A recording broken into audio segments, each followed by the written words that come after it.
Assalamualaikum warahmatullahi wabarakatuh. Selamat datang di channel Kang Slamet. Kali ini Kang Slamet akan membawakan kisah yang berjudul Pusaka Yana. Cerita ini ditulis oleh Dioseta. Dan sebelum kita masuk ke ceritanya, buat kalian yang belum subscribe channel ini, tekan tombol subscribe-nya terlebih dahulu dan tekan tombol notifikasinya agar kalian tidak ketinggalan cerita terseram lainnya dari Kang Slamet. Nggak usah berlama-lama lagi, langsung saja kita masuk ke ceritanya. Pusaka Yana. Si pengumura tanpa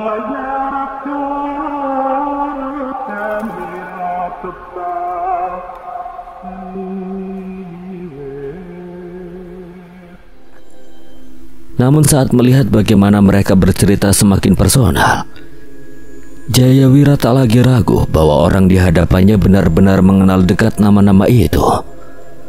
Aku senang bisa bertemu dengan kalian dan berbicara mengenai raja, pangeran dan panglimaku.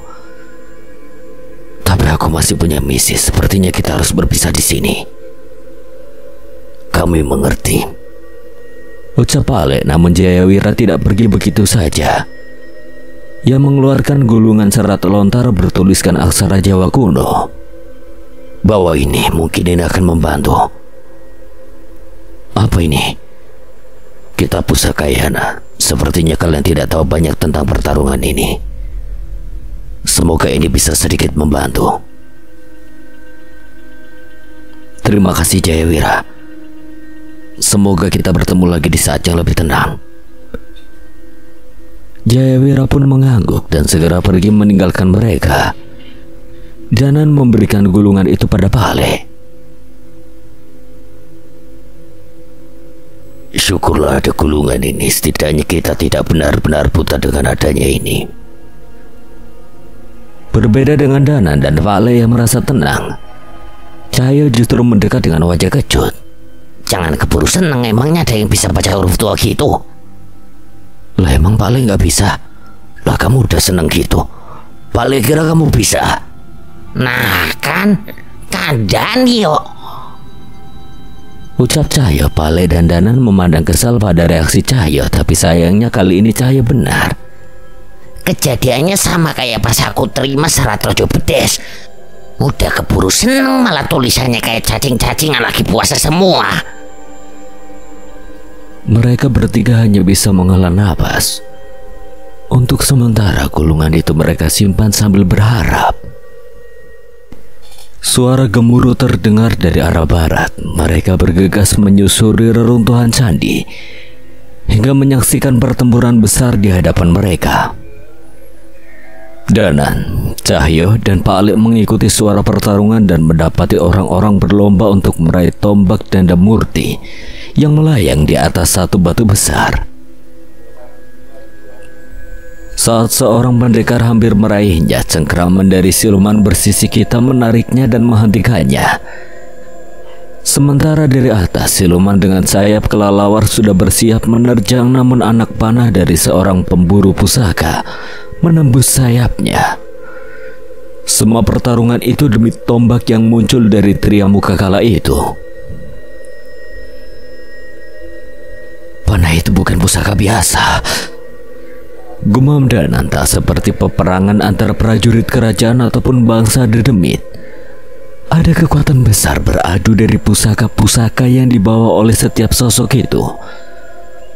Kobaran api, kilatan cahaya, dentuman suara, semua berasal dari pusaka digdaya yang mereka bawa untuk memasuki alam ini. Pusaka belati putih ini seperti tidak ada nilainya dibanding pusaka yang mereka gunakan. Setiap pusaka diciptakan dengan tujuan tertentu, Danan.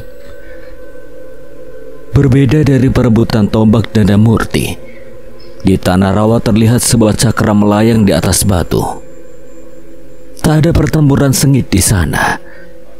Setiap makhluk yang berada di sana bermeditasi di sekitar pusaka itu dengan maksud yang tidak diketahui.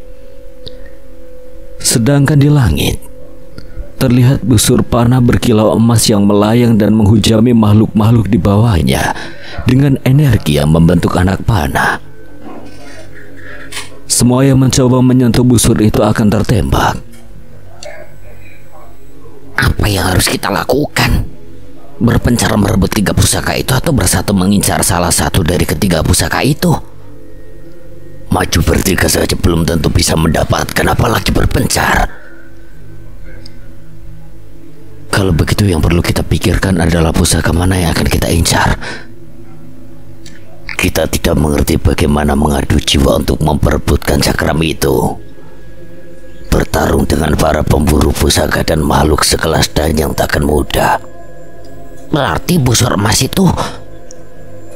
Setidaknya menghindari anak panah itu masih lebih masuk akal dibanding kedua pilihan lainnya. Mereka bertiga menatap langit yang memancarkan kilau emas mematikan. Tanpa kata, mereka sepakat bahwa busur emas Nararingga menjadi target pertama mereka. Mereka berlari menyusuri jalan setapak menuju reruntuhan candi-candi tua yang menjulang patah dan rapuh. Udara terasa berat seolah penuh muatan petir dan maut. Kilatan cahaya emas melesat di antara mereka, tak terlihat, hanya terasa seperti semburan angin tajam. Darah menetes dari pipi Cahyo, sebuah goresan tipis namun dalam, matanya membelalak. Cepat sekali, aku bahkan tidak melihatnya. Itu lebih cepat dari suara. Suara Dana nyaris tenggelam oleh detak jantung yang menggila. Mereka kini sadar mereka telah memasuki teritori busur Nararingga, medan kematian dari langit. Suara dentingan dan jeritan menggema dari segala arah. Mereka bukan satu-satunya yang berburu. Manusia, siluman, bahkan roh gentayangan bersembunyi di balik puing dan akar pohon besar. Namun perlindungan itu rapuh. Reruntuhan yang tak cukup kuat langsung hancur dihantam anak panah cahaya. Suara logam bertemu logam memecah udara. Dari balik kabut muncullah sosok ganjil. Tubuh manusia namun berkaki seperti kuda. Ia melaju cepat membawa perisai putih bercahaya. Perisainya memantulkan anak panah emas yang terus-menerus menghujam ke arahnya. Ia menerobos medan panas seperti badai petir yang ditantang secara frontal. Sial, perisai pusaka itu bisa menahan panah Nararingga. Teriak seorang pendekar tua dari balik puing, tapi kegembiraannya hanya berlangsung sesaat. Ia melesat mengejar sosok sembrani itu. Dan satu anak panah menembus kepala pendekar tua itu. Tubuhnya tumbang seketika, pusaka batu yang digenggamnya jatuh menggelinding. Cahaya bergerak cepat melesat mengambil batu itu sebelum ada yang lebih dulu menyentuhnya. Nafasnya memburu. Setelah berhasil mendapatkannya, ia segera berlari kembali ke reruntuhan sebelum bernasib sama seperti pendekar tua itu. Ini pusaka. Danon menatap batu itu. Ia menyentuhnya dan beberapa saat setelahnya tubuh Cahyo seakan menghilang dari hawa keberadaan. Jul, pusaka ini menghapus jejak kehadiranmu. Kita bisa manfaatkan ini. Palek mencoba merasakan kekuatannya, tapi wajahnya kembali serius. Ia menyerahkan kembali pada Cahyo. Tidak cukup. Pendekar itu memegang batu ini, tapi tetap mati. Busur Nararingga tidak mengenal keberadaan atau tidak. Benar juga. Kita simpan dulu, siapa tahu ada cara lain. Mereka bertiga menyelinap lebih dalam. Mata mereka kini tertuju pada siluman sembrani, satu-satunya yang bisa menerobos badai panah. Langkah kaki mereka ringan. Napas ditahan sambil mencari celah. Di atas langit Nararingga masih mengaum. Panah emas terus melesat, menabur maut bagi siapapun yang berani melangkah tanpa rencana. Sambil memperhatikan siluman sembrani itu, mereka bertiga mencari cara untuk menyerang namun terhindar dari hujan anak panah mematikan itu. Judul dan Wanasura cukup lincah untuk menghindari anak panah itu? Tidak, aku dan Wanasura tidak cukup cepat jika tidak melampaui batas kami sendiri. Kekuatan Wanasura merasuk dengan pekat ke tubuh Cahyo. Cahaya keemasannya menyelimuti tubuh Cahyo bersamaan dengan rambut halus Wanasura yang tumbuh di lengan dan kaki Cahyo. Kalau kau ingin mencobanya, bawa pusaka pendekar tua ini.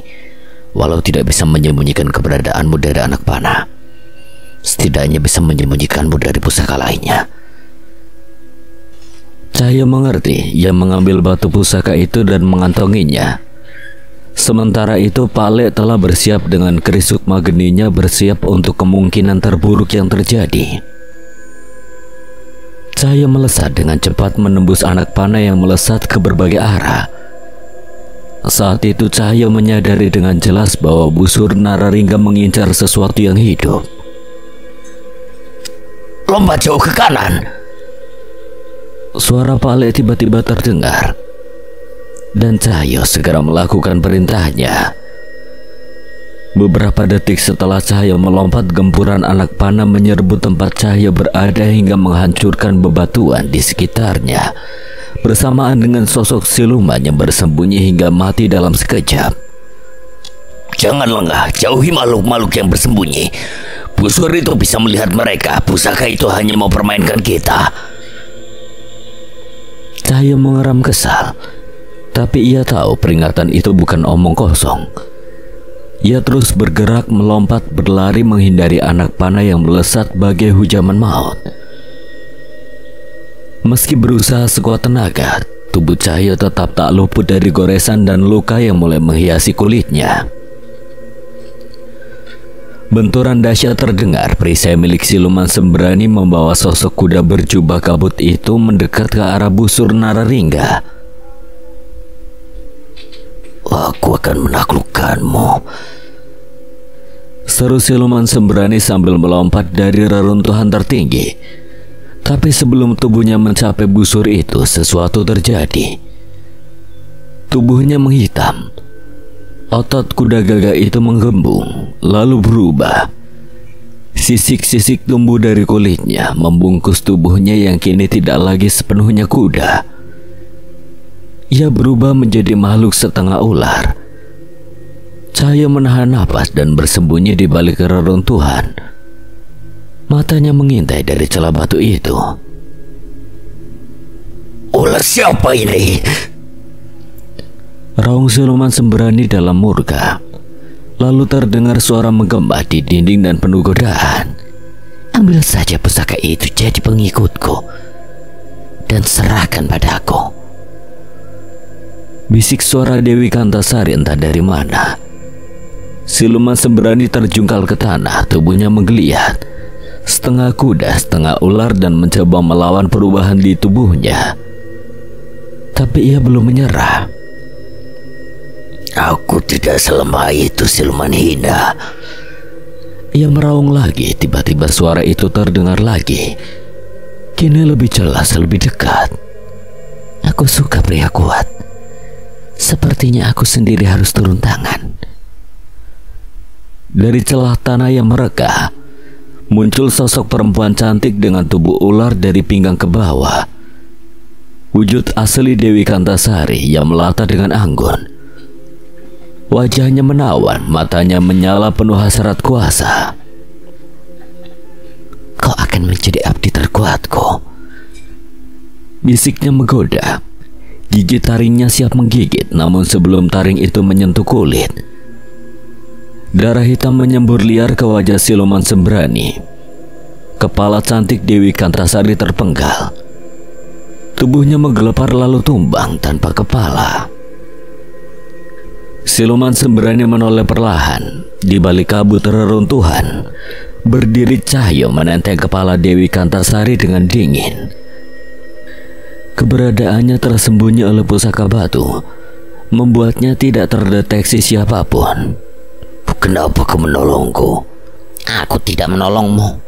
Aku hanya muak dengan siluman murahan ini, balas Cahyo lalu melempar kepala itu sejauh mungkin.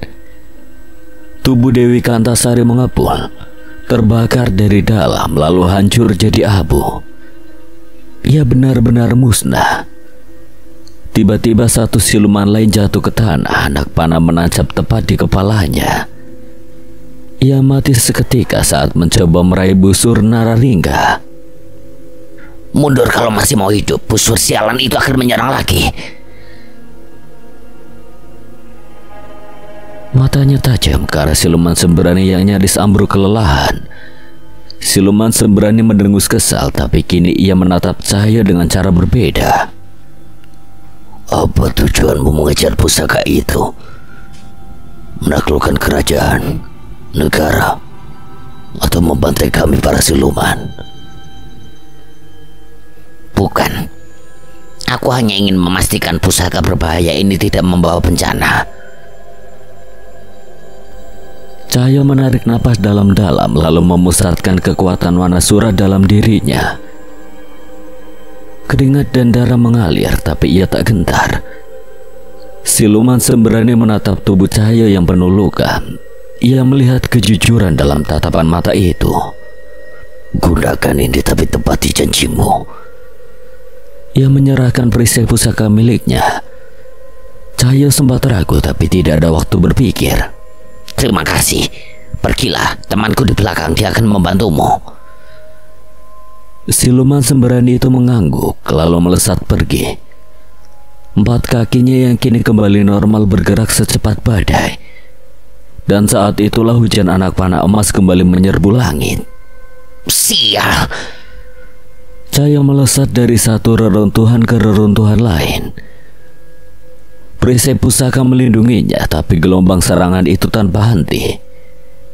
Di balik badai panah itu, akhirnya Cahyo melihat wujud asli busur Naralingga. Ia tahu ini kesempatannya. Perisai mulai retak, tapi Cahyo tak peduli. Ia menghimpun seluruh kekuatan Wanasura ke kakinya. Satu lompatan lagi, Wanasura. Dengan raungan penuh tenaga, Cahyo menerjang langit. Perisai retak makin parah, tapi ia berhasil menembus hujan anak panah, lalu mengulurkan tangannya meraih busur Naralingga. Tapi tiba-tiba telapak tangan raksasa muncul, menggenggam pusaka itu bersamaan dengan tangan Cahyo. Akhirnya kau kembali padaku, Naralingga. Suara menggelegar terdengar. Dari balik retakan dimensi, sosok manusia raksasa setinggi 3 meter muncul. Ia berpakaian kerajaan, wajahnya angkuh. Sial. Cahyo berusaha menarik pusaka itu, tapi kekuatannya kalah. Sosok besar itu mengangkat Naralingga ke langit. Tidak mungkin. Cahyo meraung lalu melompat lagi, mengerahkan tenaga terakhir. Tapi pukulan raksasa menghantamnya, membuat tubuhnya terlempar jauh. Sambil menahan sakit dan pandangan yang mulai buram, Cahyo melihat dari kejauhan. Sukmadanan melesat dari puncak reruntuhan. Ia menuju titik buta busur Naralingga. Danan. Cahyo menatap bingung saat melihat sosok Sukmadanan melesat mendekati busur Naralingga.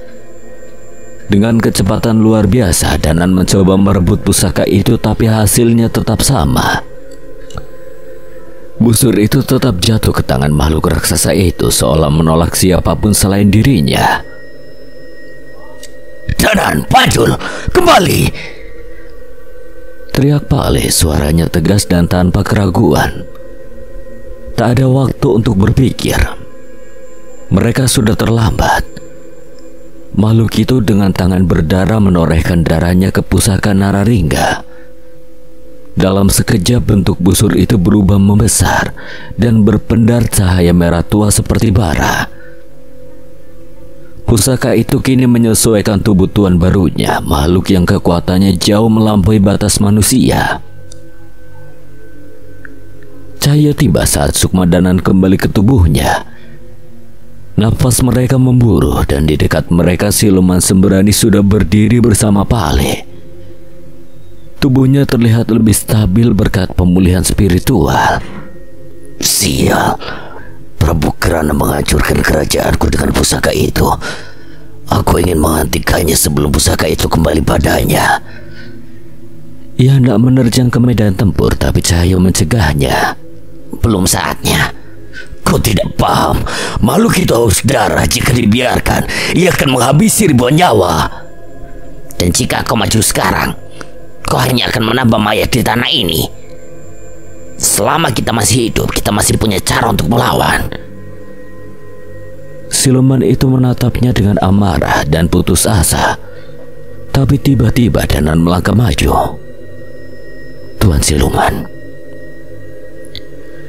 Danan menunjukkan sinar biru yang muncul dari dalam sukmanya. Sebuah lambang menyala serupa dengan simbol kerajaan kuno. Mata siluman seberani melebar, ia terpaku sesaat, lalu merunduk pelan dan menuruti mereka. Balik.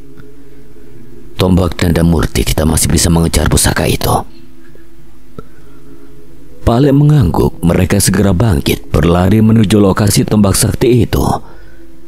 Dikatakan siapapun yang memilikinya akan memiliki kekuatan untuk menembus batas hidup dan mati. Namun sesampainya di sana, dunia telah berubah. Yang sebelumnya medan pertempuran kini seperti tempat penyembelihan. Mayat-mayat berserakan. Darah membasahi tanah, uap panas dan aroma kematian menyelimuti udara. Cukup, jangan melangkah lagi. Tiba-tiba Pak Lek menghentikan langkah mereka. Mereka menatap horor itu. Di dekat tombak Danda Murti berdiri 3 sosok menakutkan. Seorang kakek tua bertubuh tegap dengan mata menyala penuh hawa pembunuh. Perempuan berkebaya hitam dengan rambut terurai panjang, wajahnya tenang namun kejam. Sosok kurus tinggi berambut putih. Wajahnya samar, kulitnya seperti arang gosong. Beberapa siluman dan pemburu pusaka masih hidup, tapi tubuh mereka penuh luka. Mereka bertiga, makhluk itu menghabisi semua dengan kekuatan yang mustahil diimbangi.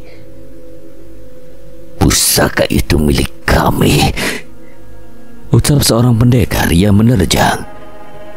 Perempuan berkebaya hanya mengibaskan selendangnya. Pendekar itu terlempar, dan dalam satu kilatan kepalanya terpisah dari tubuh. Selendang itu melempar kepalanya ke belakang ke tumpukan kepala lain. Mereka yang membantai semua ini.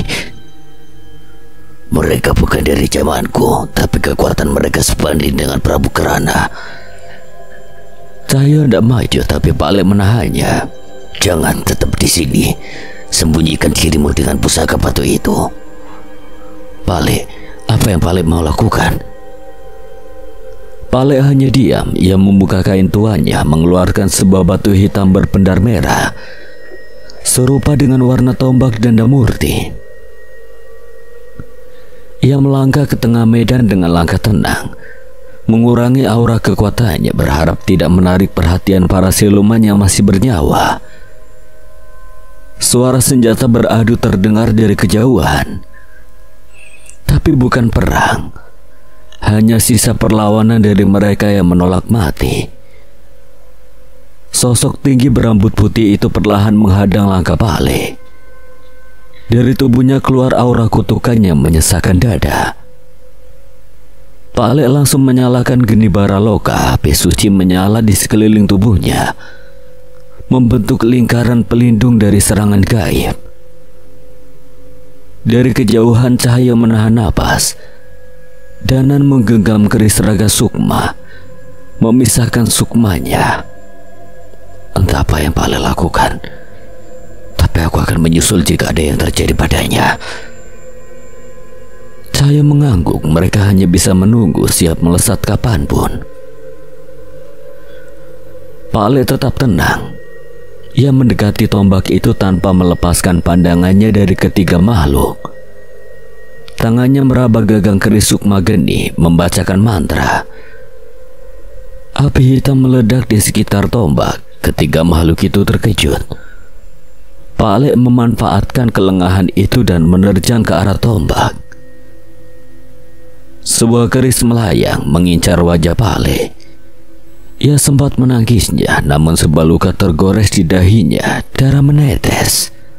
Manusia keparat, begitu lemahnya dirimu sampai membuat kami lengah. Pak Lek tahu mereka terlalu kuat, ia tidak akan menang. Maka ia berlari menjauh dari lingkaran api menyelamatkan diri. Larilah seperti anjing, dasar makhluk hina. Pak Lek tiba di sisi Danan dan Cahyo. Nafas terengah, peluh membasahi wajahnya yang kini pucat pasi.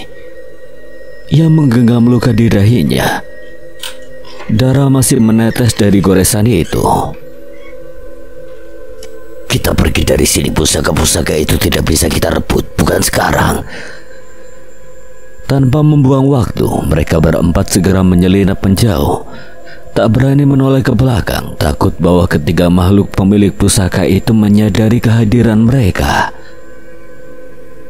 Dari kejauhan terdengar ledakan kekuatan maha besar, seperti badai yang mengoyak langit dan bumi. Kakek tua itu, dia sudah menorehkan darahnya pada tombak Dandamurti. Dia berhasil menguasainya, ujar siluman sembrani dengan suara penuh kegelisahan. Tiba-tiba gelombang energi kedua datang. Kali ini dari arah tanah arwah. Mereka saling berpandangan dan tanpa banyak kata segera menuju ke sana. Harapan terakhir mereka pusaka ketiga Cakram Nirmala. Namun saat tiba di lokasi, harapan itu musnah. Di tengah kabut rawa, mereka melihat seekor makhluk seperti ular raksasa berwujud naga dengan cakram bercahaya melingkar di ekornya. Pusaka itu sudah menyatu dengan darah makhluk mengerikan yang berdiri di tengah rawa. Auranya penuh kutukan dan amarah purba. Para petapa yang sebelumnya bermeditasi untuk menyucikan cakram itu kini tergeletak, mati dengan mata terbuka. Wajah mereka membeku dalam ketakutan. Beberapa masih hidup namun dalam kondisi sekarat. Yang tersisa hanya mencoba bertahan untuk mundur atau mati terhisap kekuatan pusaka. Kita gagal. Kita harus segera pergi dari alam ini, seru Dana, napasnya tercekat melihat begitu banyak korban. Tidak ada jalan keluar kecuali kau mendapatkan pusaka itu. Tidak mungkin. Mungkin ada satu cara lain. Cahaya mengangkat rambut di dahinya menunjukkan sebuah simbol yang menyala samar, tanda pemberian Bahwongso. Siluman sembrani terdiam, matanya membelalak. Simbol raja. Raja? Cahaya mengerenyit, ia tak paham. Ia memilih untuk buru-buru menjelaskan jika mereka bisa pergi dari alam ini melalui jalur warisan simbol itu, maka kemungkinan siluman sembrani akan terlempar ke zaman cahaya, bukan ke masa silam tempat asalnya. Namun makhluk itu tidak menunjukkan penolakan. Ia tahu prioritas utama mereka sekarang adalah bertahan hidup. Pemenang pusaka akan segera memburu mereka untuk memuaskan kelaparan pusaka mereka, untuk memberi makan kekuatan kutukan itu. Langkah kaki terseret terdengar dari arah belakang. Dan menghentikan napas, perasaannya buruk seketika. Itu Cahaya menunjuk dua sosok yang mendekat dalam langkah terseok. Darah mengalir dari tubuh mereka. Jayawira. Danan terperangah, ia mengenali lelaki yang kini memapas seseorang yang nyaris tak bergerak. Namun sosok yang dipapahnya membuat darah Pale membeku. Tidak mungkin, teriak Pale. Ia langsung berlari menghampiri mereka. Cahyo dan Danan menyusul. Dan ketika akhirnya melihat wajah yang dipapah Jayawira, Bajiwo! Wajah tua dan keriput itu nyaris tak dikenali. Tubuhnya penuh luka dalam, tulangnya patah di banyak bagian. Darah mengalir dari mulut dan matanya. Syukurlah aku berhasil membawanya ke kalian. Kami harus menolongnya. Danon menjerit menggenggam tangan Mbah Jiwo yang dingin. Pak Lek segera menarik keris Sukma Geni menyulut api putih suci yang mengelilingi tubuhnya. Ia berlutut di samping Mbah Jiwo dan mulai membaca mantra penyambung nyawa. Mbah Jiwo, jangan berani-beraninya mati sekarang. Nafas Mbah Jiwo terdengar seperti desisan terakhir lilinnya hendak padam. Jantungnya berdetak, lalu berhenti, lalu berdetak lagi tak wajar. Organ dalamnya tampak menghitam seolah ada kutukan yang sedang menelan dirinya dari dalam. Cahaya menatap Pak Lek dengan panik. Pak Lek, bisa diselamatkan kan? Pak Lek menggertakkan giginya, ia belum menjawab. Api putih Sukma Geni mulai meredup. Danan menggenggam tangan Mbah Jiwo lebih erat. Tiba-tiba mata Mbah Jiwo terbuka, namun bukan dengan tatapan manusia. Matanya kini sepenuhnya hitam. Pusaka sejati bukannya disimpan dalam peti, tapi yang tertanam dalam hati. Sebab kekuatan tertinggi bukan pada benda, melainkan pada nurani yang menjaganya. Beberapa saat sebelumnya, Mbah Jiwo menyelesaikan pusaka di puncak Merapi saat waktu yang genting. Keberadaan pusaka yang ia tempa membuatnya terpanggil ke alam pusaka, tempat di mana perang pusakayana terjadi. Langit bergejolak saat Mbah Jiwo tiba di alam pusaka. Dengan cepat Mbah Jiwo menyadari keberadaan 3 pusaka kedewataan yang menjadi pusat dari pertempuran berbagai makhluk. Namun perhatiannya segera bergeser saat merasakan keberadaan sosok yang dikenalnya. Pak Lek telah berubah menjadi siluman ular. Mbah Jiwo cemas, namun ia cukup tenang saat melihat Danan dan Cahyo sudah berada di sana. Namun saat Mbah Jiwo berlari untuk bergabung bersama mereka, Mbah Jiwo merasakan sesuatu yang tidak wajar. Ada kekuatan yang mematikan, lebih dari kekuatan anak panah yang ditembakkan oleh busur Nararingga, lebih dari kesaktian tombak Dandamurti. Ia merasakan ada kekuatan aneh yang melesat tak kasat mata yang mematikan makhluk-makhluk di sana. Mbah Jiwo menyadari bahwa kekuatan itu akan mengarah ke pertempuran Danan dan Cahyo. Kemampuannya sebagai penembak pusaka menyadari bahwa kekuatan aneh itu berasal dari satu pusaka kadewataan yang terlihat tenang, namun kekuatannya bersembunyi di dimensi yang tak disadari sembarang orang. Cakram Bayulodra. Mbah Jiwo sempat merasakan dilema. Ia ingin segera bergabung dengan Danan dan yang lain, sementara itu ia mengetahui ada kekuatan yang mengancam mereka. Namun saat melihat Danan dan Cahaya menguasai pertarungan, Mbah Jiwo pun memutuskan untuk menghadapi kekuatan misterius dari Cakram Bayulodra tersebut. Mbah Jiwo memanggil Ki Mahesa Ombo untuk membukakan jalan menuju Tanah Rawa, tempat di mana Cakram Bayulodra memancarkan kekuatannya. Tak ada angin yang berhembus. Tanah Rawa terasa penuh hawa kelam. Entah sudah berapa nyawa yang tertanam di bawah genangannya memancarkan kutukan tanpa henti. Mereka yang mencoba meraih cakram pusaka itu akan mati oleh kekuatan tak kasat mata yang tak dimengerti. Mbah Jiwo melihat berbagai makhluk hanya bersemedi di sana, dengan pusaka-pusaka yang tertancap ataupun diletakkan di hadapannya. Mereka terlihat lemah, namun Mbah Jiwo sadar bahwa mereka sepenuhnya dalam keadaan waspada. Rupanya pertarungan Bayulodra tidak terjadi di alam yang wajar. Bajiwo mencabut pusaka keris besar yang ia tempa di kawah Gunung Merapi dan menancapkannya di tanah basah di sekitarnya. Saat itu ia baru merasakan sesuatu yang berbeda. Cakram Bayulodra memiliki dimensinya sendiri. Tolong jaga tubuhku, ucap Bajiwo pada Ki Maesa Ombo. Bajiwo segera mengambil posisi bersila. Ia menyatukan sukmanya dengan keris Magna Dwipa yang ia tempa, dan seketika kesadarannya berpindah. Seperti dugaannya, pertarungan terjadi di dimensi Bayulodra. Bukan pertarungan antara pemburu pusaka, namun pertarungan antara para penantang dan pengguna cakram Bayulodra dari berbagai zaman. Sosok pendekar berpakaian lusuh sudah berdiri di hadapan Bajiwo dengan menggenggam cakram Bayulodra. Bajiwo menoleh ke arah sekitarnya dan melihat pendekar, siluman lelembut yang bertarung melawan penantang membawa pusaka cakram yang sama.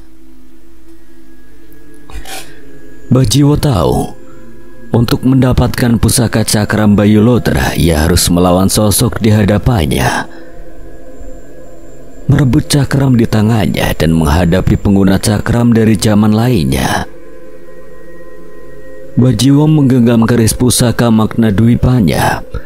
Namun sebelum saling beradu serang, Bajiwo teringat akan tujuan menghadapi pusaka ini. Perasaan aneh itu kembali muncul. Kekuatan pusaka yang menjadi pusat pertarungan ini memang mengerikan. Namun Bajiwo merasakan kekuatan lain yang lebih seperti pemangsa. Bajiwo mundur dari pertarungan. Pendekar yang membawa cakram Bayulodra itu pun tak bergerak saat melihat Bajiwo tak berniat menyerang. Saat mengikuti perasaan aneh itu, pencarian Bajiwo sampai kepada sosok makhluk berwujud manusia yang tinggi bertubuh hitam yang sedang merangkak dengan begitu cepat mengincar sesuatu. Sosok itu berambut hitam panjang dan jika tersingkap wajahnya menunjukkan jumlah mata yang begitu banyak. Lidahnya terus menjulur mengikuti nafsunya. Dari dimensi Bayulodra, makhluk itu diam-diam membunuh pemburu pusaka yang bertarung di medan perang lain dengan memakan sukmanya tanpa mereka sadari. Tak ada yang bisa memasuki dimensi ini tanpa melalui ritual cakram Bayulodra. Bajiwo sadar makhluk itulah yang sudah mengincar Danan dan Cahyo. Dalam hitungan detik, makhluk itu merangkak ke salah satu siluman kera.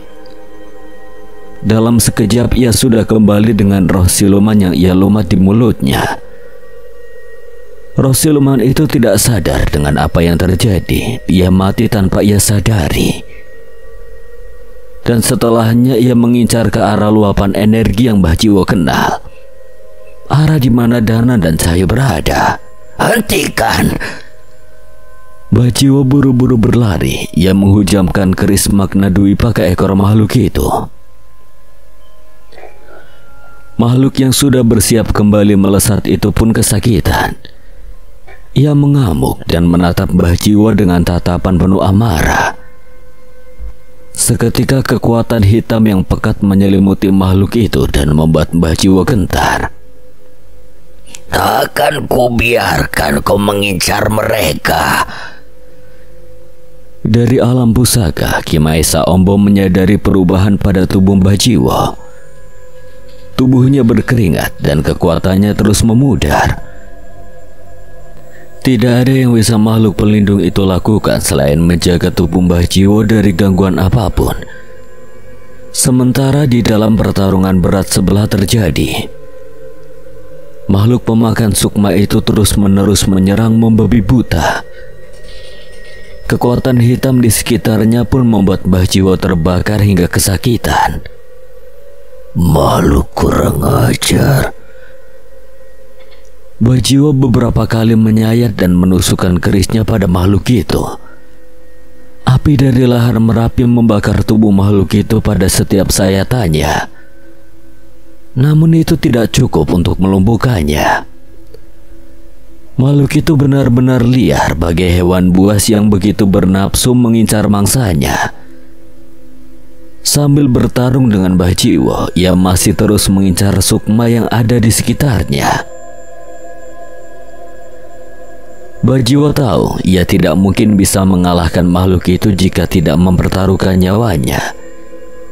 Dengan napas memburu dan luka yang mulai menghitam akibat gigitan energi kegelapan,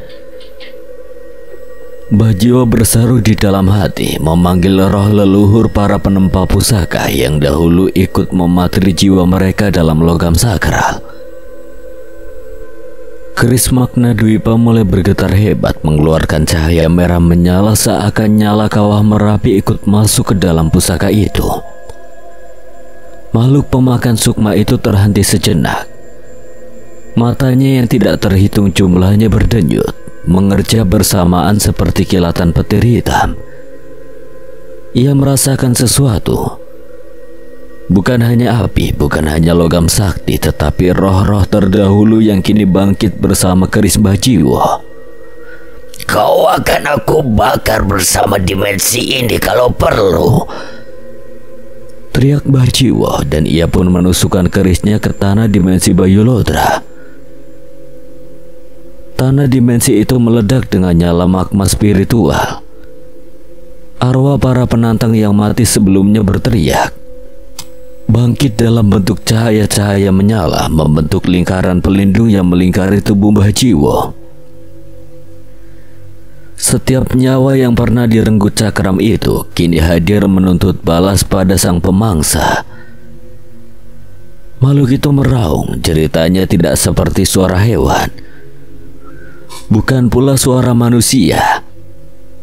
Suara itu seperti ribuan bisikan maut yang menggema dalam kepala Mbah Jiwo, mencoba merobek kesadarannya dari dalam.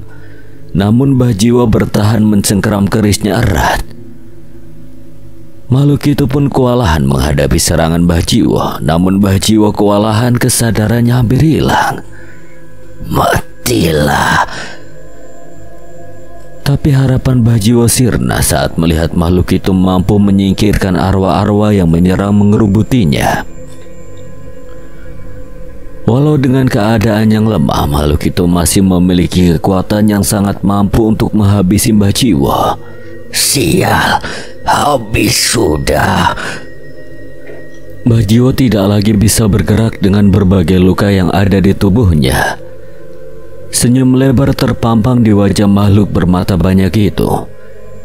Ia merangkak, menjulurkan lidahnya bersiap memangsa Mbah Jiwo yang matanya sudah memutih, hampir kehilangan kesadaran.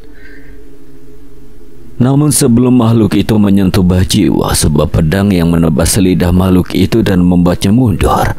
Siapa? Mbah Jiwo mencoba memfokuskan matanya dan melihat seorang pendekar dari zaman dahulu melindunginya. Aku Jayawira. Ini adalah dimensi perebutan pusaka cakram Bayulodra. Untuk apa kau malah melawan makhluk ini? Jayawira memunggungi Mbah Jiwo waspada dengan makhluk bermata banyak yang meraung kesakitan di hadapannya. Dan aku sepertinya mengenali warna kekuatan dari pusakamu. Aku hanya ingin melindungi teman-temanku. Aku tidak peduli pada pusaka itu dan pusaka ini. Aku Ki Jiwo Setro yang menempahnya sendiri.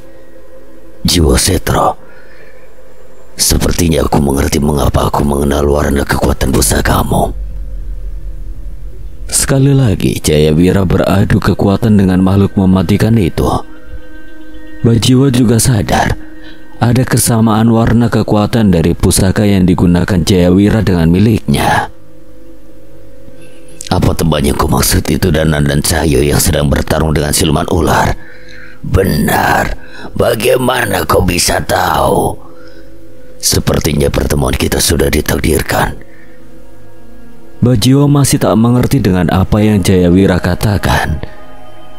Namun setidaknya ia harus memastikan di mana Jayawira berpihak. Apa yang kau incar? Jayawira menunjukkan cakram Bayulodra pada Mbah Jiwo. Aku berhasil mengalahkan satu pengguna cakram Bayu Lodra dari masa lalu. Sialnya masih banyak yang harus aku rebut lagi, tapi sepertinya masalah ini lebih penting. Kenapa kau menolong kami? Sepertinya kita harus berbicara panjang nanti. Yang penting kita harus mencari cara untuk menghabisi makhluk ini dulu. Benar. Jayawira masih merasakan keraguan di mata Mbah Jiwo. Wajar saja, di tempat yang penuh dengan tipu daya ini, musuh bisa menjadi apa saja. Aku di pihak kalian. Pedangku ini adalah mahakarya Empu Randu Setro. Mungkin leluhurmu dan teman-temanmu sudah menolongku dari kutukan Dewi Kantasari. Mendengar perkataan itu, Mbah Jiwo mulai mengerti mengapa ia merasa begitu dekat dengan pusaka Jayawira. Ia merasa bisa memberinya kepercayaan. Serahkan cakram Bayu Lodra di tanganmu. Mungkin aku bisa melakukan sesuatu. Jayawira menoleh dengan bingung ke arah Mbah Jiwo. Apa rencanamu? Ritual penarikan kodam. Kau gila, makhluk itu bukan setan biasa. Mbah Jiwo menjulurkan tangannya. Dengan ragu Jayawira memberikan cakram Bayu Lodra yang ia menangkan. Tahan makhluk itu sampai aku menyelesaikan ritualku. Jayawira tidak sempat membantah. Mbah Jiwo duduk bersila membentuk segel dengan jarinya. Ia merapal mantra tua yang hanya diketahui oleh para penempa pusaka yang pernah bersinggungan dengan ruh kadewataan. Udara mendadak membeku. Tanah mulai retak dan asap dari rawa di alam pusaka naik, berubah menjadi tangan-tangan hitam yang mencoba menarik tubuh Mbah Jiwo ke bawah. Tidak mungkin. Ini bukan hanya pemanggilan. Makhluk itu mencoba menukar posisi. Seru Jayawira sambil menahan makhluk mematikan itu yang berusaha menghentikan Mbah Jiwo. Di tengah konsentrasinya, mata Mbah Jiwo berdarah, namun ia tetap bertahan. Lidahnya membaca mantra dengan suara berat. Tenggorokannya seperti tersayat. Ritual penarikan kodam ini bukan sekedar memasukkan roh ke dalam pusaka, tapi mengurung sukma pemangsa dalam ruang sempit hingga tak berkutik. Namun makhluk itu tahu dan ia meronta. Makhluk itu membentuk wujud aslinya lagi. Tubuh menjulang merangkak dengan leher panjang dan mulut dipenuhi lidah-lidah. Matanya jumlahnya makin banyak, dan dari setiap mata keluar wajah-wajah korban yang pernah dimangsanya. Wajah-wajah itu memohon, menangis, menarik energi jiwa siapapun yang takut. Cepat, Mbah Jiwo! Jayawira menebas satu bayangan kepala raksasa yang nyaris menggigit Mbah Jiwo. Namun pada saat itu, tubuh Mbah Jiwo tersentak. Api biru keluar dari pusaka Magna Dwipa, melilit tubuhnya seperti ular api, dan sukmanya tercabut. Sukma Mbah Jiwo melompat masuk ke dalam pusaka, bertarung satu lawan satu dengan makhluk itu dalam dimensi sempit pecahan Bayu Lodra yang terdistorsi, dan akhirnya dengan segenap tenaganya Mbah Jiwo menusukkan Magna Dwipa ke dada makhluk itu. Pusaka itu pecah dan membentuk penjara tak kasat mata di dalam cakra Bayu Lodra. Tubuh Mbah Jiwo yang berada di luar langsung terhembas. Darah keluar dari hidung dan matanya. Ia tergeletak, napasnya berat dan tak sadarkan diri. Pecahan cakram Bayu Lodra tak lagi hitam, melainkan berubah menjadi abu-abu kelam dengan retakan menyala seperti jaring laba-laba. Jayawira memeriksa tubuhnya, menggenggam pecahan pusaka itu dengan tangan gemetar. Kau berhasil. Ia tersenyum, tapi ia menyadari keadaan Mbah Jiwo yang mengenaskan. Suara raungan Ki Maesa Ombo terdengar pilu, tapi itu hanya sesaat sampai Jayawira berhasil menemukan denyut nadi Mbah Jiwo.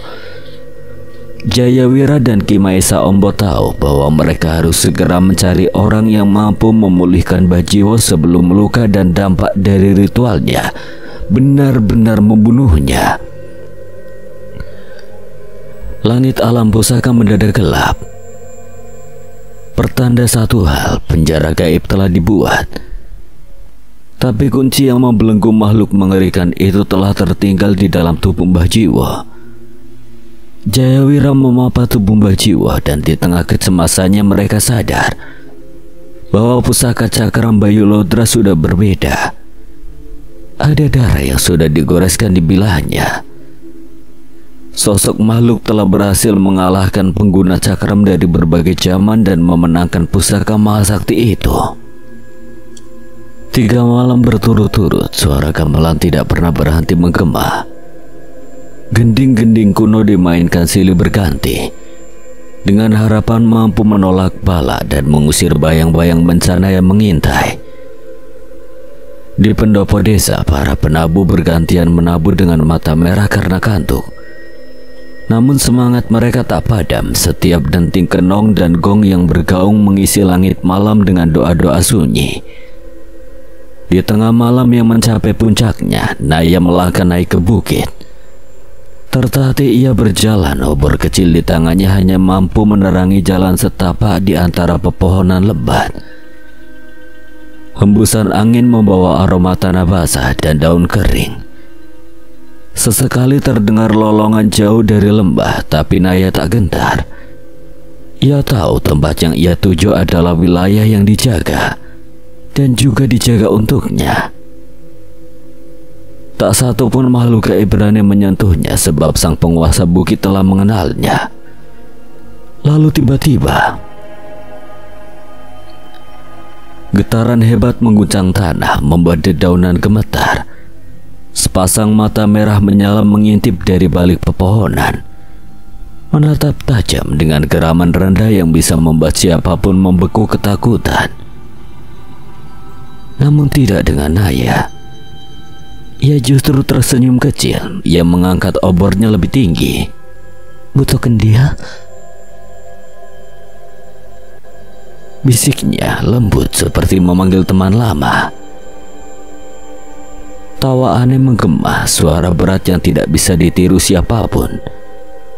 Di balik pepohonan muncul sosok raksasa dengan punggung lebar dan sebuah kendil raksasa yang selalu dibawanya.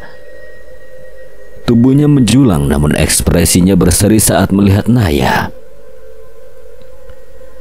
Naya menurunkan keranjang kecil dari gendongannya. "Ada oleh-oleh?" katanya sambil menggelar beberapa buah kecil di atas batu datar. Buah hutan berwarna cerah, ada yang sudah matang, ada yang masih muda. Semua dikumpulkan khusus untuk Buto Kendil. Raksasa itu menepuk dadanya pelan, lalu duduk di sebelah Naya. Tangan besarnya mengambil buah yang tidak lebih besar dari kuku jarinya, lalu mengamatinya penuh rasa ingin tahu sebelum memasukkannya ke mulut. Meski bukan makanannya, Buto Kendil menerima pemberian itu seperti menerima harta karun. "Sendirian di puncak bukit selama ini pasti sepi ya?" ucap Naya sambil menatap ke arah langit. Bulan bundar menggantung seperti mata para leluhur yang terus memperhatikan mereka dari atas. Buto Kendil tak menjawab, tapi tubuhnya sedikit mengendur, seolah menunjukkan perasaan lega karena kehadiran seorang sahabat. Naya lalu menoleh ke arah makam kecil yang tidak jauh dari situ. Makam Ayah Danan yang sudah lama bersemayam di tanah itu. Dengan suara lirih, Naya berkata, "Aku mendapatkan mimpi." Tangannya meremas jubah tipis yang ia kenakan. "Mas Danan akan gagal, petaka akan datang dari tempat yang bahkan tidak bisa dijangkau manusia." Buto Kendil hanya menatap diam. Sudah 3 malam berturut-turut mimpi itu datang. Naya melihat desanya runtuh dalam asap dan api. Ia melihat Danan pulang membawa kekalahan dan bersamanya bencana yang tidak bisa ditahan. Desa sudah menggelar ritual. Ki Arsa memimpin langsung. Dia juga bersiap pergi ke tempat dalam mimpiku. Semua ini agar petaka itu tidak benar-benar datang. Buto Kendil mendengarkan. Tiba-tiba ia berdiri. Tubuhnya membesar perlahan. Jauh lebih besar dari terakhir kali Naya melihatnya bertarung di padang Kurusetra. Ia tertawa keras sambil memukul-mukul dadanya. Gaya khasnya saat menyatakan kesiapannya untuk bertempur. Naya tidak bisa menahan senyum. Iya, aku tahu kau bisa diandalkan, Buto Kendil. Suaranya lembut, penuh kasih seperti berbicara pada kakak yang sering menghibur di tengah masa kecilnya yang sunyi. Lalu ia menunduk pelan. Tapi tetap saja, aku berharap Mas Danan berhasil agar kita tidak perlu kehilangan siapa-siapa lagi. Buto Kendil perlahan duduk kembali, kali ini lebih dekat dengan Naya. Ia tidak bicara, tapi ekspresi di wajahnya menyeratkan janji. Jika bencana datang, ia tidak akan tinggal diam. Kalau sampai mimpi itu benar, aku sudah menyampaikan semuanya ke orang-orang terdekat. Sekarang mereka bersiap menghadapi yang terburuk. Dari kejauhan di atas langit desa, bayangan-bayangan raksasa mulai terlihat samar.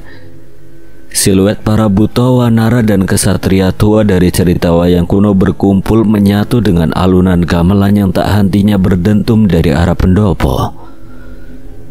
Naya menatap langit itu dengan harum. Ia tahu Ki Arsa telah membangkitkan kekuatan pusaka wayangnya, bersiap menantang kegelapan demi tanah dan warisannya dijaga oleh leluhur.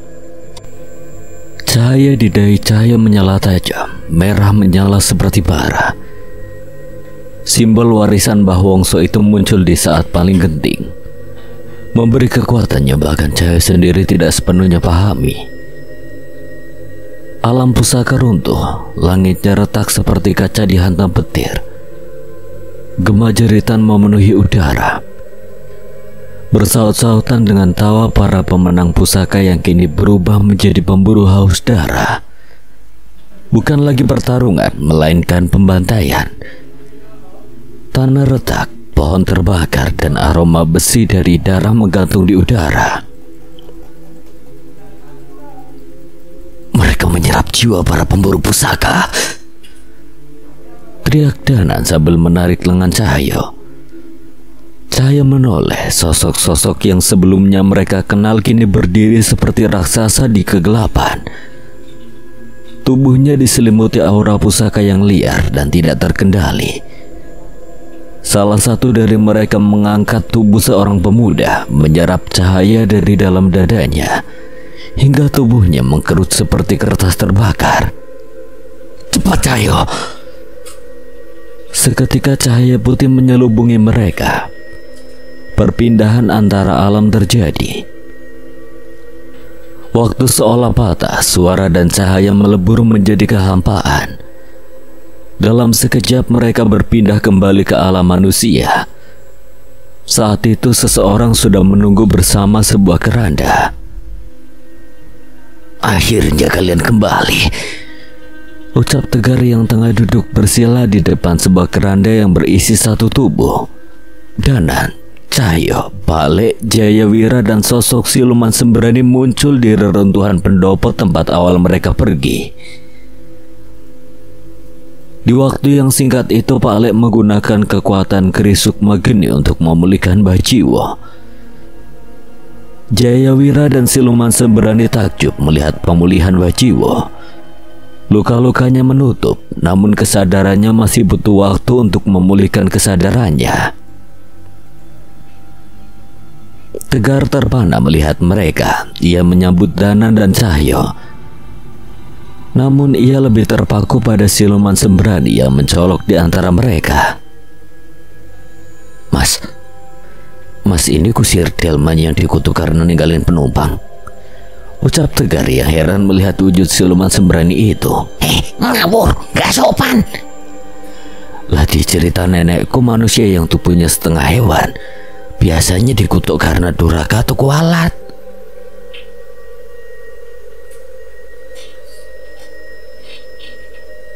Berarti nenekmu yang harus dengerin ceritaku. Ntar temuin nenekmu sama aku. Lah udah mati, bisa emang? Innalillahi. Wajah Cahyo setengah kecut mendengar jawaban Tegar. Kan kalian sakti, siapa tahu bisa ketemu nenek. Enggak gitu. Sementara itu Pale dan Danan tertawa kecil melihat tingkah mereka berdua. Syukur Konjul dapat lawan imbang kamu, bisik Danan. Cahyo pun membalas dengan menyikut lengan Danan. Akhirnya sang siluman sembrani pun memperkenalkan namanya. Arum Braja, pelindung alas Ramanaya, sebuah hutan di alam gaib yang merupakan tempat kerajaan siluman berkuasa. Maaf aku terlambat memperkenalkan diri. Saat itu wujud Arum Braja berubah. Bagian tubuh bawahnya yang sebelumnya berwujud kuda berubah menjadi kaki manusia seperti manusia pada umumnya. Sepertinya kita bisa lebih nyaman jika aku dalam wujud ini. Sayangnya perbincangan itu berlangsung singkat. Tatapan mereka terhenti pada sosok di dalam keranda yang dilindungi oleh Tegar. Itu Pale mulai cemas. Ada sosok yang terbujur kaku di dalam keranda. Tubuh itu tergoreskan aksara-aksara yang dituliskan dengan cairan berwarna merah. Sosok yang segera mereka kenali. Benar, ia beli wajah. Apa yang kau... Pale hampir saja marah, namun Danan menahannya. Ia menceritakan apa yang terjadi pada Pale hingga tubuhnya membatu saat mereka tinggalkan. Jelaskan Tegar. Seperti yang saya bilang, ilmu yang beli wajah gunakan membuat dirinya menerima hukuman semesta. Tubuhnya membatu entah sampai kapan. Aku mencoba menggunakan ilmu aksara mantra leluhurku untuk membantunya. Tubuhnya berhasil kembali, namun kesadarannya belum. Mendengar penjelasan Tegar, Cahyo dan Danan mendekat dan melihat ke arah tubuh beli wajah. Danan, tubuh beli wajah kembali. Senyum kecil muncul di bibir Cahyo. Terlihat ada harapan dari apa yang Tegar perbuat. Danan mengecek denyut nadi beli wajah dan menemukannya. Sayangnya denyutnya begitu lemah. Pale mengecek dan memastikan keris Sukmageni tidak mampu memulihkannya. Ini bukan kutukan ataupun luka, ini adalah hukuman alam. Api Sukmageni pun tidak mampu berbuat apa-apa. Izinkan aku menggunakan caraku untuk mencoba menolong beli wajah. Aku yakin dia adalah sosok yang berperan penting untuk urusan kalian. Ucap Tegar. Danan dan Cahyo saling menatap dan mencoba menjelaskan segalanya yang terjadi sebelumnya kepada Pale. Tiba-tiba firasat yang amat buruk terasa menyesakkan jantung mereka. Pale, Danan. Cahyo menyadari kedatangan lain, sesuatu yang mengerikan mendekat dari sisi alam lain di jalur yang mereka lewati sebelumnya. Mereka mendekat, mereka benar-benar mengincar alam ini. Arum Braja merasakan ancaman dari tempat yang tidak bisa mereka tebak arahnya. Jayawira melakukan semedi. Ia mencoba menerawang keberadaan yang mendekati itu. Benar, mereka mendekat ke alam ini, ke zaman ini. Tapi kenapa mereka bertiga? Mereka semua... Alam ini bisa musnah jika ketiga pusaka kedewatan bertarung dalam satu zaman. Kebingungan terjadi di antara mereka, namun beberapa saat setelahnya tiba-tiba terdengar suara tak kasat mata di sekitar mereka. Berkumpul kita hadapi mereka. Suara yang sangat mereka kenal terdengar, suara yang membimbing mereka di setiap pertarungan sengit. Bosar, mereka mengincar zaman ini. Tumbal darah terkuat ada di sini. Mereka akan tiba di tempat tertinggi, tempat di mana pertarungan para titisan terjadi. Kita sambut mereka di sana. Mata Pak Alek terlihat serius. Ia membaca dengan jelas maksud Mbok Sar dan Nyi Jambrong. Mahameru. Benar. Malam ketika mereka akan tiba, persiapkan semuanya. Suara Mbok Sar menghilang. Pak Alek sadar bahwa kemampuan Mbok Sar tidak cukup kuat untuk melintasi lautan. Ia sadar komunikasi beberapa detik itu saja pasti menguras kekuatan Mbok Sar. 3 malam, apa yang bisa kita lakukan untuk menghadapi pemilik 3 pusaka kedewataan? Menghadapi, tidak ada manusia yang mampu mengalahkan pusaka itu. Jayawira bergetar.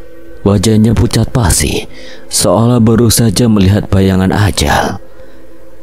Arum Braja mengepalkan kedua tangannya. Suaranya dalam dan berat seperti guru yang tertahan di langit. Yang akan terjadi bukan peperangan tapi pembantaian. 3 pusaka kedewataan bukan milik dunia ini, itu warisan langit, milik para dewa. Jika mereka dilepaskan sepenuhnya di alam manusia, maka langit dan bumi akan retak bersamaan. Sejenak sunyi, angin terasa menegang. Suasana berubah pekat seperti menjelang badai. Lalu langkah lemah mendekat. Pak Alek menoleh dan melihat Bajiwo berjalan dengan tertatih mendekat ke arah mereka. Kita masih memiliki harapan. Bajiwo menarik dari sukmanya sebuah benda berbentuk lingkaran berbilah tajam. Itu cakram Bayu Lodra. Cahyo tak percaya dengan apa yang ia lihat. Danan dan Pak Alek mendekat dan memastikan bahwa memang benda itu serupa dengan salah satu pusaka kedewataan. Sayangnya bukan. Ini hanya pecahan kecilnya saja, namun saat aku tak sadarkan diri, aku baru saja mengetahui apa yang sebenarnya kusegel dalam benda ini. Makhluk hitam besar dengan puluhan mata di wajah itu. Dia bukan cuma makhluk, dia pecahan kekuatan cakram Bayu Lodra, dan itu artinya pemenangnya tidak mau megang pusaka itu sepenuhnya. Masih ada yang belum mereka kuasai. Bajiwo hebat. Ada sedikit harapan kita untuk melawan siluman naga itu. Namun sebelum semangat mereka membuncah lebih lanjut, Pak Alek perlahan membuka tas kainnya. Wajahnya tegang, tangannya gemetar saat mengeluarkan sebuah batu merah. Bentuknya tak seberapa besar, namun pancaran energi panasnya menggetarkan lantai. Bukan hanya Bayu Lodra, tombak Danda Murti juga tidak utuh. Pendekar tua itu tidak berhasil memiliki seluruh kekuatannya. Separuh dari kekuatan tombak itu masih tersegel di batu ini. Pak Alek mengangkat batu itu. Warnanya yang semula merona kini semakin pekat, seperti darah yang mendidih. Energinya bergetar liar, seolah meronta ingin keluar dari penjaranya. Arum Braja menoleh ke arah Danan. Dia teringat sesuatu yang Danan tunjukkan saat melarikan diri dari serangan busur Nararingga. Dan Prabu Kerana hanya mendapatkan raga pusaka Nararingga saja. Sukma busur Nararingga saat ini disegel oleh keris raga Sukma dengan bantuan Nyi Sendang Rango. Danan menunjukkan sesuatu yang bersinar dari dalam dadanya. Melihat itu, Jayawira berdiri dari posisi semedinya dengan penuh semangat. Kalian benar-benar gila. Setengah dari tujuan kita tercapai. Kekuatan 3 pusaka itu sudah berkurang. Kerusakannya diciptakan tidak akan seperti sebelumnya. Arum Braja mengepalkan tangan penuh semangat.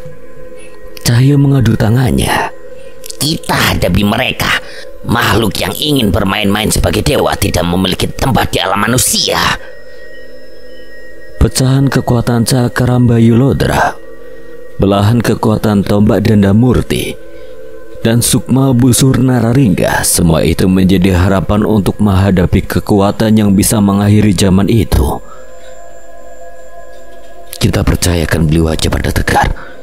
Untuk saat ini kita harus kembali dan mempersiapkan segalanya.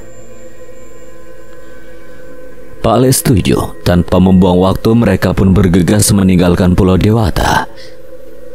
Waktu mereka tidak banyak. Kekuatan besar harus dikumpulkan untuk menghadapi sosok penguasa pusaka kedewataan.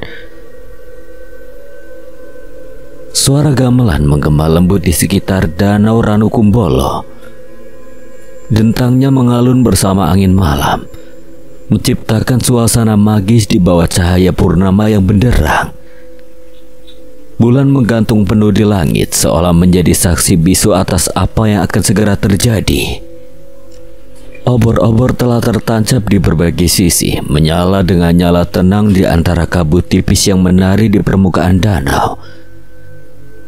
Rombongan dari desa Kandimaya sudah lebih dulu tiba, mengikuti pesan dari Mbok Sar untuk mempersiapkan segalanya menjelang pertempuran besar. Di balik sebuah pendopo bambu yang dibangun seadanya, Danan, Cahyo, Pak Le dan yang lainnya berkumpul bersama Mbok Sar dan para pengikutnya. Mereka duduk melingkar, cahaya api unggun menari-nari di wajah mereka yang serius. Prabu Kerana Rasputa yang terkutuk, ia memperoleh kesaktian dari warisan Prabu Dasamuka, namun itu bukan anugerah, itu kutukan. Kesaktiannya dibayar mahal dengan jiwa-jiwa tak berdosa. Ia memejamkan mata sejenak, seperti mengingat kembali masa kelam yang pernah dilaluinya. Di zamanku, ia menaklukkan kerajaan manusia dan siluman. Semua dipaksa menyerahkan tumbal jiwa untuk memuaskan kekuatan busuknya. Dia pernah memiliki busur Nararingga. Benar, busur itu dibuat dari tulang titisan Dasamuka sendiri. Pusaka itu diwariskan langsung padanya sebagai pewaris tahta. Lalu bagaimana bisa pusaka itu terlepas darinya? Bukankah tidak ada kekuatan yang sanggup menandingi pemilik pusaka kedewataan? Memang tidak ada. Jika ia berhendak, satu pulau bisa dihancurkan dalam semalam. Lantas apa yang membuatnya kehilangan pusaka itu? Bukan kekuatannya mengalahkannya, tapi tipu daya dari seorang manusia perempuan yang menjerat hati Prabu Kerana, membuatnya lengah dan akhirnya pusaka itu terlepas dari genggamannya. Danan dan Cahyo saling bertukar pandang. Perlahan-lahan bayangan tentang siapa yang akan mereka hadapi mulai terbentuk. Pendekar tua Sukma hitam, wanita berkebaya hitam, mereka bertiga berasal dari zaman ini, ucap Danan sambil mengingat peristiwa-peristiwa sebelumnya. Keyakinan?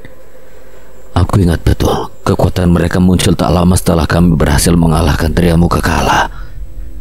Benar, mereka memburu pusaka Danda Murti begitu segel Triamuka Kala hancur.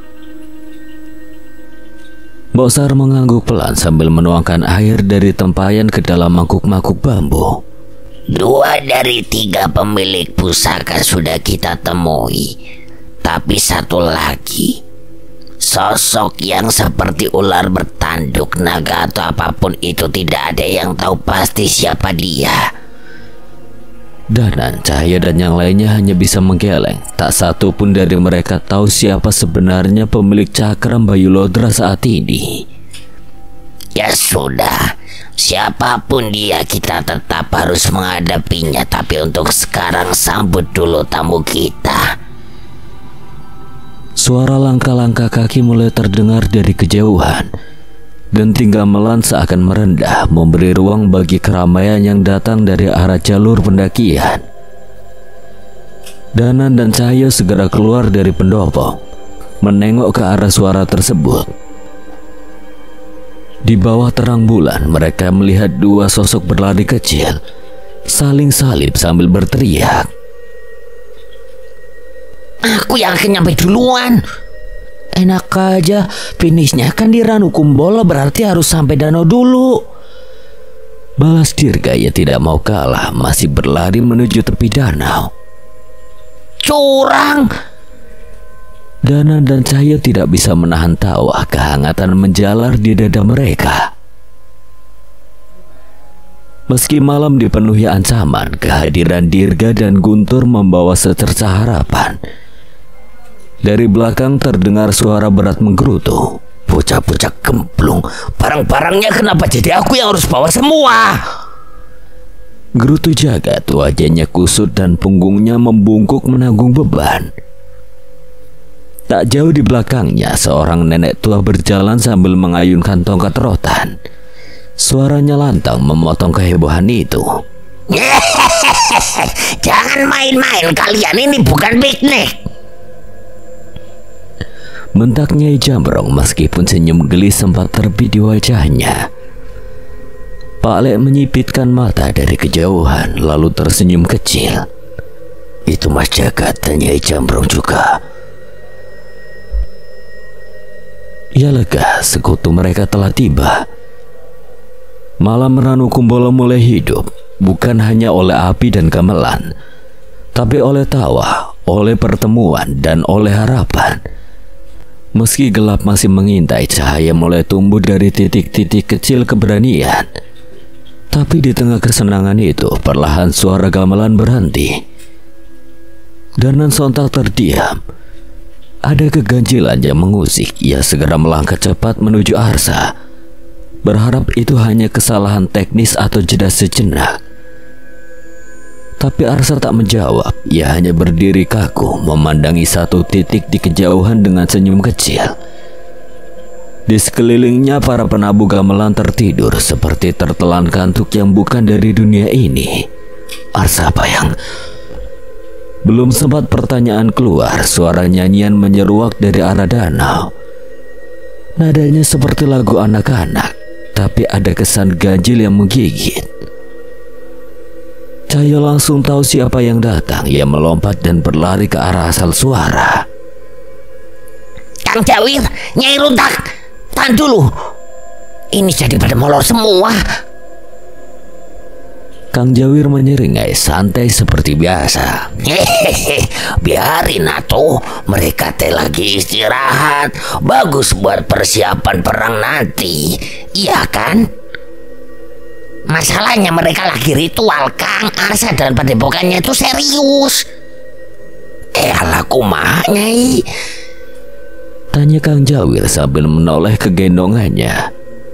Nyai Runtak, sosok nenek yang sudah renta dengan matanya yang seluruhnya putih tanpa penglihatan.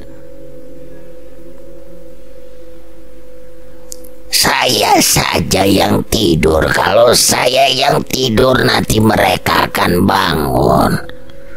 Nah beres satu Kang Cahyo amanya. Iya beres. Bosar meski usia senja telah menggerogoti tubuhnya tetap duduk tegak. Matanya terpejam, kedua tangannya bergerak perlahan membentuk mudra, membuka jalur-jalur gerbang tak kasat mata. Ia tahu baik kekuatan terang maupun kegelapan akan berkumpul di sini, tidak bisa dihindari. Sementara yang lain bersiap, Danan justru menengok ke sekeliling. Wajahnya penuh harap, bukan mencari Guntur, bukan Dirga, bukan siapapun dari rombongan. Nyari siapa? Suara lembut itu datang dari belakangnya, membuat jantung Danan sejenak melambat, lalu berdebar kencang. Ia menoleh di bawah sinar purnama. Naya berdiri di sana, tersenyum dengan mata yang sepertinya menyimpan musim semi. Nyari mantunya ibuku, jawab Danan sambil tersenyum menggoda. Sebuah cubitan kecil mendarat di lengannya, tapi Danan tidak menghindar. Ia menikmati rasa itu. Naya. Purnama memantul indah di permukaan danau, namun bagi Danan tidak ada yang lebih indah dari senyum perempuan di hadapannya. Namun waktu tidak bisa dibendung. Malam penentuan telah tiba. Pertarungan antara manusia, pusaka, dan kekuatan kedewataan akan segera dimulai. Dan saat semuanya bersiap, sebuah keganjilan muncul. Guntur berdiri di tengah tanah lapang. Tubuhnya tegak, namun matanya menatap kosong ke arah Pale. Tatapannya bukan milik anak remaja. Pale segera menghampiri. Namun sebelum sempat bicara, Dirga tiba-tiba bicara dengan suara yang asing dan dalam. 3 pusaka sukma, ucap Dirga dengan suara yang berbeda. Ia mengeluarkan keris dasa sukma dan meletakkannya di dada. Dirga, kamu kenapa? Kesurupan penunggu Semeru? Tanya Guntur yang khawatir. Tapi Pale justru menahan Guntur untuk mendekat. Pale maju. Ia tak merasakan ancaman dari sosok yang merasuk pada Dirga. 3 pusaka sukma berasal dari satu batu langit. Kekuatannya lebih dari apa yang kalian bayangkan. Temukanlah kunci yang menyatukan ketiga pusaka. 3 yang bersatu pernah mengalahkan pusaka kedewataan. Pale mendengarkan. Ia menerima petunjuk itu. Ia tahu dengan jelas apa ketiga pusaka sukma itu. Keris raga sukma, keris sukma gedi, dan keris dasa sukma. Terima kasih atas wejangannya. Tapi siapakah tuan ini? Dirga hanya tersenyum. Saya sisa ingatan dari eyang bocah ini, sahabat dari leluhur kalian.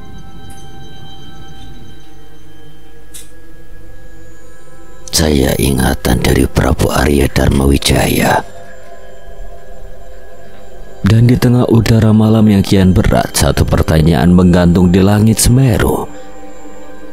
Jika 3 pusaka itu mampu mengalahkan kedewataan, siapa yang dulu pernah menyatukannya dan mengapa ia harus dilupakan?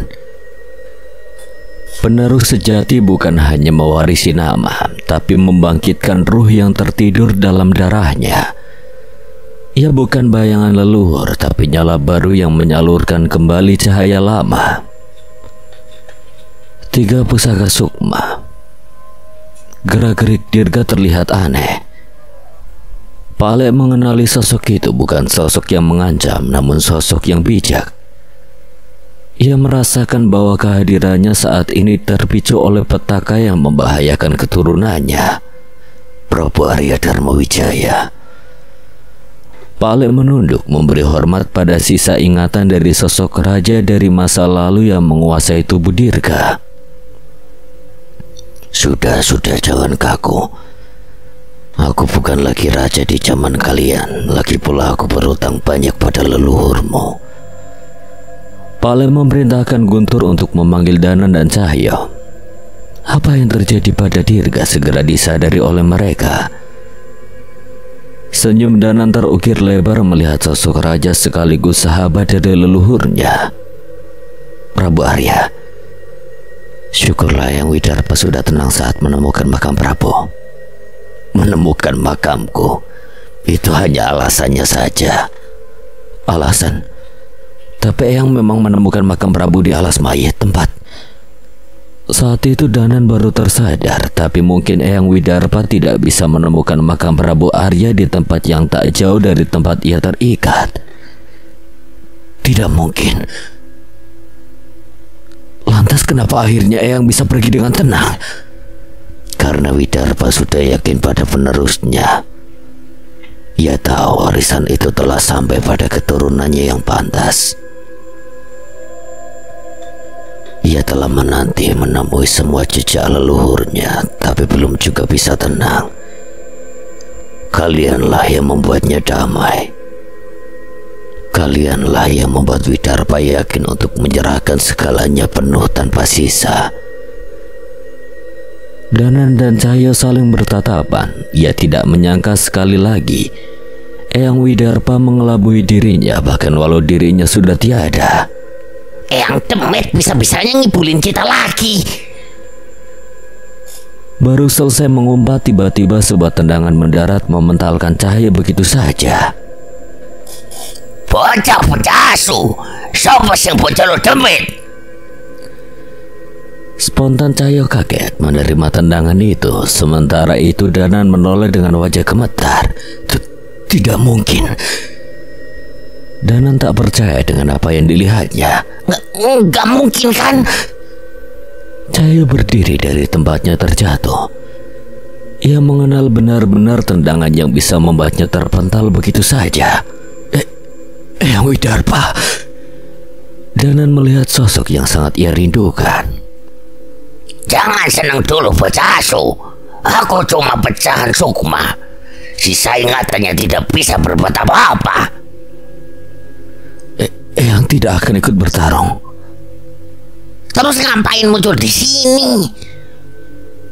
Ucap Cahyo ketus, namun dengan satu tatapan tajam dari Eyang Widarpa. Cahyo pun buru-buru bersembunyi di balik badan Pale.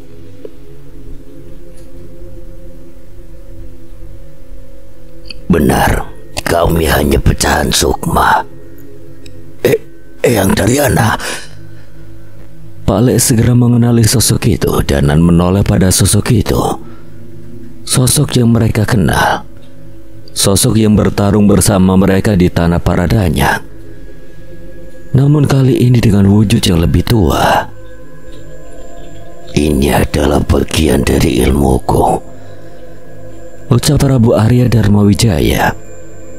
Prabu Arya menjelaskan bahwa ilmunya itu memecah sukma para pemegang pusaka sukma untuk mewariskan kekuatan asalnya. Ia menceritakan bahwa ketiga pusaka sukma yang mereka miliki berasal dari satu batu langit. Raga sukma, dasa sukma, sukma geni, tiga keris pusaka yang diciptakan dari satu batu langit yang sakral. Ketiga pusaka itu terpaksa diciptakan untuk menandingi bencana yang mengancam kerajaan Dharma Wijaya pada saat itu. Jika kalian sadar, ketiga pusaka sukma tidak diciptakan dengan kekuatan untuk menyakiti. Sukma geni untuk penyembuhan, pemulihan. Raga sukma memisahkan raga dan sukma dan menghubungkan sukma dengan leluhur. Dan dasa sukma memecah sukma. Tapi kekuatan sejati ketiga pusaka sukma ini bukan hanya itu. Eyang Widarpa berdiri tepat di hadapan Danan. Ia masih tidak menatap mata cucu-cucunya itu, malu. Temukan wujudnya. Kami akan membimbing kalian. Saat itu sosok Prabu Arya menatap ke arah Cahyo. Entah kebetulan atau tidak, tapi ada yang menunggumu di sini.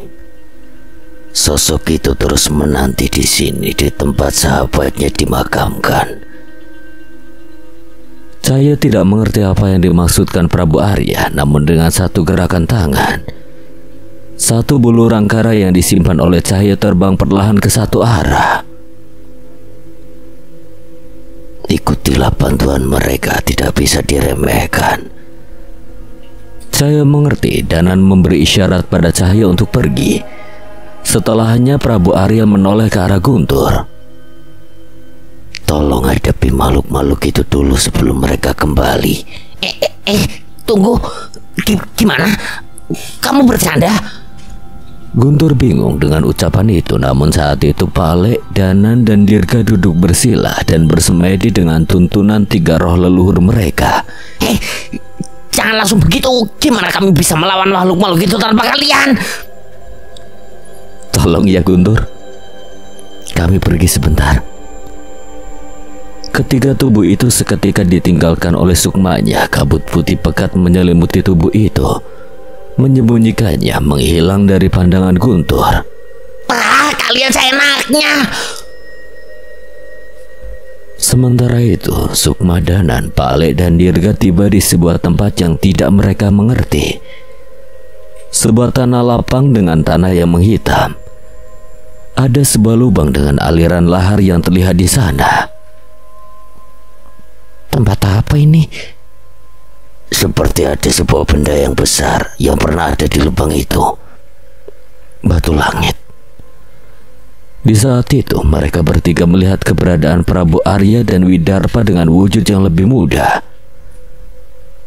Kedua sosok itu babak belur menghadapi sosok hitam besar dengan pakaian kerajaan yang dikelilingi oleh pengikutnya yang berwajah hitam dan bengis. Ini penglihatan? Benar. Mereka mengerti bahwa mereka harus menyaksikan apa yang ada di hadapan mereka itu. Sesuatu yang berhubungan dengan asal-usul ketiga pusaka sukma. Jauh di belakang Prabu Arya dan Widarpa sudah berbaris prajurit kerajaan yang dipimpin oleh sang raja. Sosok yang mereka duga adalah ayah dari Prabu Arya, Prabu Adiraka. Mereka seperti bersiap untuk menyerang ke arah sosok setan-setan yang berhadapan dengan Widarpa dan Pangeran Arya. Mereka datang dari langit, maka seharusnya mereka bisa dikalahkan dengan sesuatu yang berasal dari langit juga. Kita harus bertahan sampai pusaka itu selesai, Widarpa.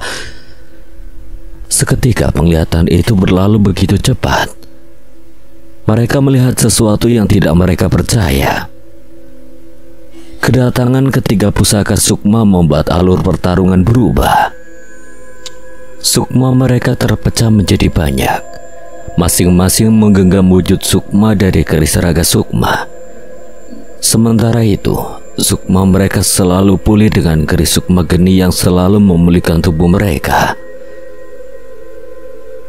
Pusaka sukma, ini kekuatan sebenarnya dari keris dasa sukma.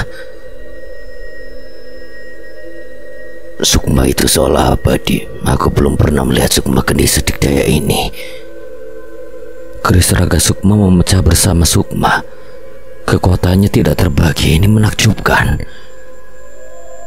Pertarungan berlangsung sengit, namun kekuatan sekuat itu masih tidak sanggup untuk menaklukkan makhluk yang mengaku datang dari langit itu.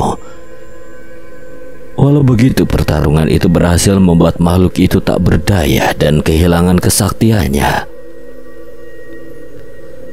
Ia melarikan diri dan berjanji akan kembali di zaman Widarpa dan Pangeran Arya tidak lagi hidup untuk membalas dendam pada manusia.